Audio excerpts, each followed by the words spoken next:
21వ division municipal corporation Karimnagar BJP corporator అభ్యర్థిగా కొండపల్లి సతీష్ ముందుకు వచ్చి ప్రజల ఆశీర్వాదం కోరారు.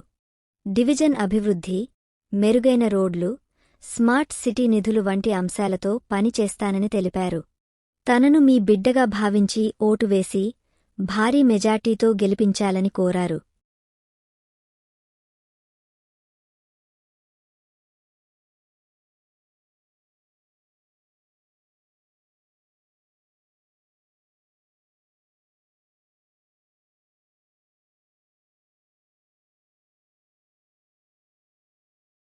ఓటర్ మహాశయులకు అందరికీ నమస్కరించి పేరు పేరున నమస్కరించి చెబుతున్నాను. మా అల్లుడు కొండపల్లి సతీష్ గారిని బీజేపీ తరఫున పోటీ చేస్తున్నాడు.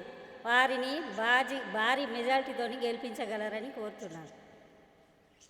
21వ డివిజన్ ఓటర్ మహాశయులందరికీ నేను కొండపల్లి సరితా సతీష్, బత్తుల వెంకన్న గారి కుమార్తె, గత మాజీ కార్పొరేటర్, తాజా మాజీ కార్పొరేటర్. మీ అందరికీ నమస్కారం.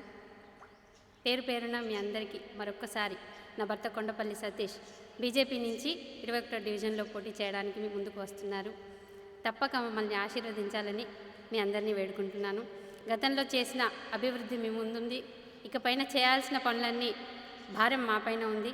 తప్పక మమ్మల్ని విశ్వసించి మాకు ఓటు వేసి నా భర్తను భారీ మెజారిటీతో గెలిపించాలని ప్రార్థిస్తున్నాను. జై 21వ డివిజన్ కుటుంబ సభ్యులందరికీ మరియు ఓటర్ మహాశయులందరికీ నమస్కారం. మేము గత 40 సంవత్సరాలుగా ప్రజాసేవలో ఉన్న కుటుంబం మాది. బత్తుల వెంకన్న కుటుంబం. గత 20 సంవత్సరాలుగా హ్యాట్రిక్ కార్పొరేటర్లుగా ప్రజాసేవ చేస్తూ వస్తున్నాము. ఇప్పుడు 21వ డివిజన్ బీజేపీ పార్టీ కార్పొరేటర్ అభ్యర్థిగా నేను బరిలో ఉన్నాను. ప్రజాదరణ చాలా బాగా ఉంది. బీజేపీ వేవ్ ఉంది. బీజేపీ గాలి వీస్తుంది. మెజార్టీ స్థానాలు బీజేపీ కైవసం చేసుకోబోతుంది. కరీంనగర్ మేయర్ పీఠం బీజేపీ సాధించబోతుంది. గతంలో మేము ఎన్నో స్థలాలు కబ్జా కాకుండా కాపాడినాము. బత్తుల వెంకన్న చిల్డ్రన్స్ పార్క్ ఏర్పాటు చేయడం జరిగింది. అదేవిధంగా శ్రీరామ్ నగర్ కాలనీలో కబ్జా కాకుండా స్థలాన్ని కాపాడి దానిలో గణేష్ మందిరం నిర్మించుకోవడం జరిగింది. వికలాంగుల కాలనీలో వారి కోసము అక్కడ కేటాయించిన స్థలాన్ని కబ్జా కాకుండా కాపాడి దాంట్లో కమ్యూనిటీ హాల్ నిర్మించడం జరిగింది. ఇట్లా అనేక అభివృద్ధి కార్యక్రమాలు, సంక్షేమ కార్యక్రమాలు చేస్తూ వచ్చినాము. వైశాల్యంలో చాలా పెద్ద డివిజన్. గతంలో 49వ నంబర్గా ఉండే, తర్వాత 39, 17 నంబర్లుగా మారింది. ఇప్పుడు 21వ డివిజన్గా మారింది. దీనికి శివారు ప్రాంతాలైనటువంటి రేకుర్తి, కొత్తవాడ, పాతవాడలను కలుపుతూ చాలా పెద్ద డివిజన్గా 5526 ఓట్లతోటి పెద్ద డివిజన్గా ఏర్పాటు చేయడం జరిగింది. ఖచ్చితంగా మేము చెప్తున్నాము, రానున్న రోజులలో బీజేపీ పార్టీ మేయర్ స్థానం సాధించబోతుంది.